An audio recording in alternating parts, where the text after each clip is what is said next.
With Shaun of the Dead somehow now 20 years old, what better time to reflect back on what's become an absolute cult classic? From director Edgar Wright, and with an excellent cast led by Simon Pegg, Kate Ashfield and Nick Frost, Shaun of the Dead is the perfect horror comedy, bringing plentiful chuckles and some genuine scares.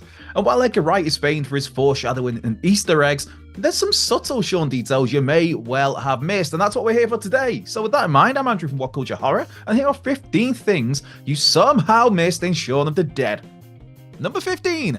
Tributes to the past. Shaun of the Dead has so many nods and tributes to other classic horrors dotted across its runtime. For example, the supermarket in the film is Landis, in reference to John Landis, the director of, amongst other things, An American Werewolf in London. Elsewhere, the Italian restaurant Shaun was supposed to take Liz to is Fulci's, named after the legendary Lucio Fulci. Then there's Shaun's workplace, Foray Electric, taking its name from horror favourite Ken Foray, who appeared in both the 78 and 2004 versions of Dawn of the Dead, in addition to Texas Chainsaw Massacre 3, The Dentist, The Phantom of the Mall, Eric's Revenge, and a whole bunch of Rob Zombie movies. But don't hold that against him, honestly. Number 14. Top left, Reload, good shot. With Nick Frost Ed spending the early part of the movie sitting on the sofa playing video games, Shaun at one point enters and shouts, "Top left, reload, good shot," when giving some pointers to his pal. While this brief interaction seems fairly innocuous, it becomes far more relevant when they're fighting off a horde of zombies at the Winchester pub, where Ed helps out Shaun by repeating, you guessed it, "Top left, reload, good shot." And who says video games are a waste of time? Number 13. The cause of the zombie outbreak. The cause of the zombie outbreak in Shaun of the Dead is never explicitly revealed. In fact, whenever someone is about to offer an explanation, they always get cut off. It's a running gag throughout the film. However, an early broadcast on the radio may subtly give us the answer to this question. As Shaun is walking to the shop, a radio news report reveals that a space probe re-entering the Earth's atmosphere broke up over England. That story is similar to the theory of what caused the zombie outbreak in Night of the Living Dead, and so could be a subtle explanation, as well as being another classic horror movie tribute. Number 12. Zombie Nation. Edgar Wright is obviously a huge music fan who carefully considers every single song that appears in his films, and the Shaun of the Dead soundtrack features songs which perfectly fit their respective scenes. Also, those songs share the trait of involving horror movie references, such as the special's Ghost Town being the first song we hear in the film, or the scene where a Zombie Nation song is being played loudly in front of Shaun as he takes the bus to work. Number 11. TV show callbacks. It isn't just the songs of Shaun of the Dead you need to pay attention to, for the TV and radio broadcasts feature plenty of hidden clues and gags. For instance, as Shaun flicks through TV channels and work, we see an episode of the Trisha talk show and an It's a Knockout style game show. Those same shows then appear at the end of the movie, where Trisha is hosting an episode titled I Married a Monster about a woman whose husband has become a zombie, and the Fun Dead game show that features a bunch of zombie participants. Number 10. The Pub Craw Plan. In terms of foreshadowing, it doesn't get much better than Shaun and Ed's conversation about a planned pub crawl. With Shaun drowning his sorrows after Liz breaks up with him, Ed has the perfect plan in mind. A plan which lays out the entire plot of the film. As Ed puts it, a Bloody Mary first thing, a bite at the King's Head, a couple at the Little Princess, then stagger back here and bang, back at the bar for shots. Of course, Mary is the name of the woman they find in their garden, Shaun's stepdad Philip is the king's head that gets bitten, the Little Princess refers to meeting up with Liz, Diane and David. They then pretend to be zombies and stagger back to the Winchester before firing shots from the bar of the pub. Number 9.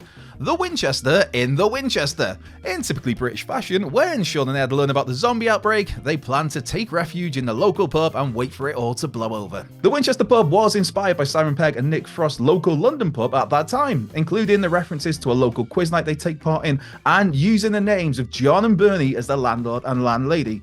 As for the name of the pub, the Winchester name comes from the rifle hanging above the bar that comes into play during the end of the film. The rifle is also another nod to horror past, with the Winchester used in Night of the Living Dead. Number 8. Go and live in the shed. Another piece of foreshadowing was added to Shaun of the Dead, where Shaun's flatmate Pete becomes so angry at Ed's lazy and messy behaviour, he tells Ed if he wants to live like an animal, he can go and live in the shed. Of course, by the close of the movie, the infected Ed does indeed live chained up in Shaun's shed. Also, the end of that angry Pete scene, Ed tells Shaun that Pete's dead the next time he sees him. And wouldn't you know it, the next time they see Pete, he is a zombie. Number 7. The first in the Cornetto Trilogy. Of course, Shaun of the Dead was a launching point of what would become known as the Cornetto Trilogy. That name comes from the simple fact that each film features a Cornetto ice cream with the flavours and wrappers chosen to fit the theme of each movie. Shaun of the Dead had a red strawberry flavour to match the blood of the film. Hot Fuzz featured the original blue wrapper Cornetto to represent the police, and The World's End used the mint Cornetto in its green wrapper to represent aliens and sci-fi. The basis of this comes from Edgar Wright once eating a Cornetto to try and cure a hangover. We've all been there, don't lie, and he thought it'd be funny if Ed tried the same thing in Shaun of the Dead. From there, it became a running gag that was labelled the Three Flavors Trilogy. Number 6. Channel hopping. On the morning of Z-Day, the hungover Shaun flicks through the TV channels, not paying all that much attention from programme to programme. However, if you put the dialogue together from the shows Shaun skips through, you get a warning of what's happened to the world. As it goes, although no one official is prepared to comment, religious groups are calling it Judgment Day. There's panic on the streets of London, as an increasing number of reports of serious attacks on people who are literally being eaten alive.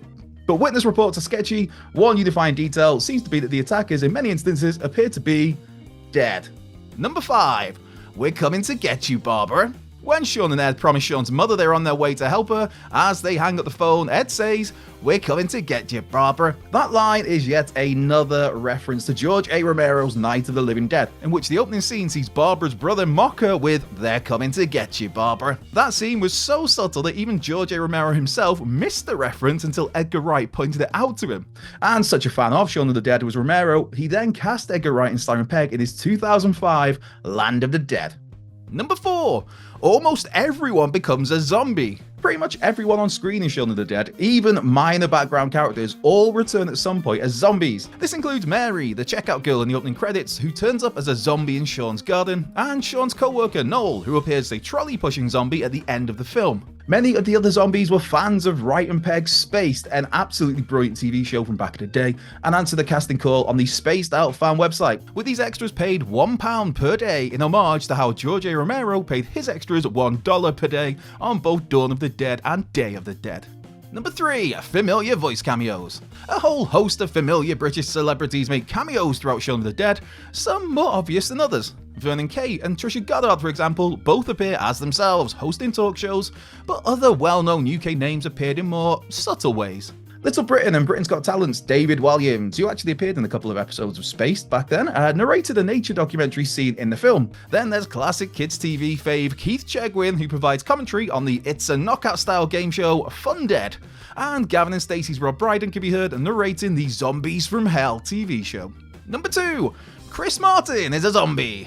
Yeah, personally, I'd rather sit through a real-life zombie outbreak than watch Coldplay perform, but hey, to each their own. Either way, Coldplay frontman Chris Martin makes an appearance in Shaun of the Dead, appearing as a zombified version of himself towards the end of the film, where he talks to Vernon Kay about the Zombaid charity. What you may have missed though is Martin appears a little earlier than that as one of the zombies outside the Winchester as Shaun and Liz make their escape. Other notable zombie cameos include a couple of Spaced favourites, and that'd be Lucy Ackers and Michael Smiley. Number 1. Rage Infecting Monkeys BS. In amongst the tributes to horror movies of the past, Shaun of the Dead didn't shy away from also poking fun at the horror genre. As part of this, there's mention of how the word zombie is rarely used in zombie movies, with Shaun telling Ed off for saying the Z word at one point. There's also a playful jab at Danny Boyle's 28 Days Later, which blamed its outbreak on monkeys that carry a rage virus that infects the human race. As a news report voiced by Edgar Wright says at the end of Shaun of the Dead, the idea that the outbreak was caused by rage infecting monkeys, that is total BS.